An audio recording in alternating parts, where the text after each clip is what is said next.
देखते हैं हिंदी के कुछ इम्पोर्टेंट पॉइंट्स के बारे में।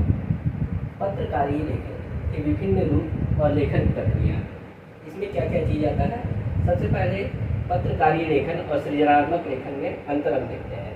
पहला अंतर होता है हमारा, इसका संबंध समसामयिकी और वास्तविक घटनाओं के मुद्दे से होता है। समसामयिकी यानी तत्कालीन उस समय के समसामयिकी और वास्तविक घटना जो रियलिस्टिक होते हैं उन मुद्दों से होता है।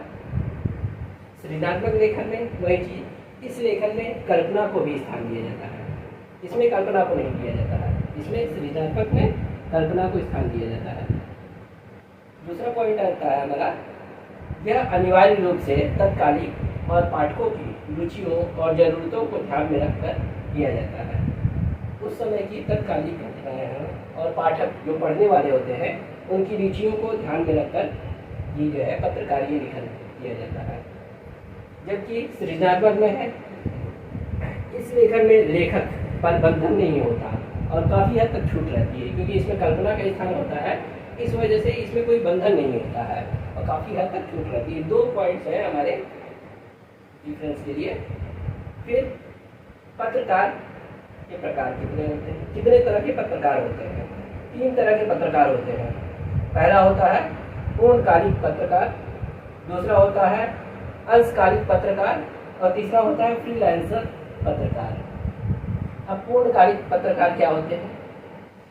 किसी समाचार संगठन के नियमित वेतनभोगी, जो रेगुलर रहते हैं, नियमित वेतनभोगी, उनको हम कहते हैं पूर्णकालिक पत्रकार। फिर अंशकालिक, एक निश्चित मानदेय पर काम करने वाले, एक निश्चित मानदेय पर काम करने वाले को हम अंशकालिक पत्रकार कहते हैं, कुछ समय के लिए रहता है। फिर फ्रीलांसर पत्रकार क्या होते हैं? स्वतंत्र पत्रकार जो भुगतान के आधार पर अलग अलग अखबारों के लिए लिखे, ये स्वतंत्र पत्रकार होते हैं। और कोई क्या होता है? भुगतान, जिस जैसे पैसा मिल रहा है, जहाँ जैसा अधिक पैसा मिल रहा है तो वहाँ पर वो अपना दे देते हैं। अलग अलग भुगतान के आधार पर अखबारों के लिए लेख लिखते हैं। हिंदी में अब सेकेंड में पॉइंट में हम देखते हैं समाचार और फीचर में क्या अंतर होता है। पहला हमारा समाचार में हम देखते हैं, समाचार का कार्य पाठकों को सूचना देना होता है। पाठकों को सूचना देना होता है कि कौन सी घटनाएं होनी है, कौन सी। फिर इसमें क्या होता है? फीचर एक सुव्यवस्थित, सृजनात्मक और आत्मनिष्ठ लेखन है, जबकि इसमें सूचना देना होता है।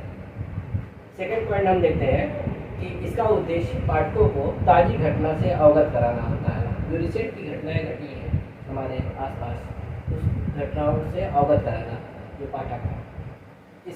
और इसका उद्देश्य होता है पाठकों को सूचना देना तो है, शिक्षित करना भी है और मनोरंजन करना भी है। फीचर में हमारा पाठकों को सूचना देना, शिक्षित करना और मनोरंजन करना है, 3 चीज़ें हैं फीचर में।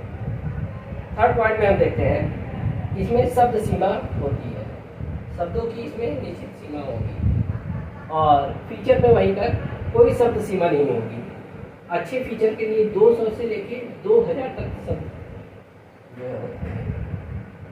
फोर्थ पॉइंट आता है हमारा, इसमें लेखक के विचार या कल्पना के लिए कोई स्थान नहीं है, क्योंकि ये घटनाएं हैं की सूचना देता है।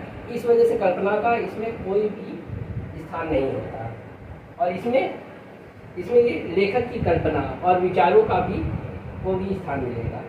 लेखक की जो कल्पना होगी और उसकी जो विचार होंगे, जो लिखने वाला होगा लेखक, उसकी कल्पना और विचारों का भी स्थान मिलता है उसको। फिफ्थ पॉइंट में, लास्ट पॉइंट में हम देखते हैं, इसमें फोटो का होना अनिवार्य नहीं है। सूचना देना है, सिर्फ फोटो का होना अनिवार्य नहीं है। जबकि फीचर में क्या होता है कि फोटो या ग्राफिक्स होना अनिवार्य है एक अच्छे फीचर के लिए।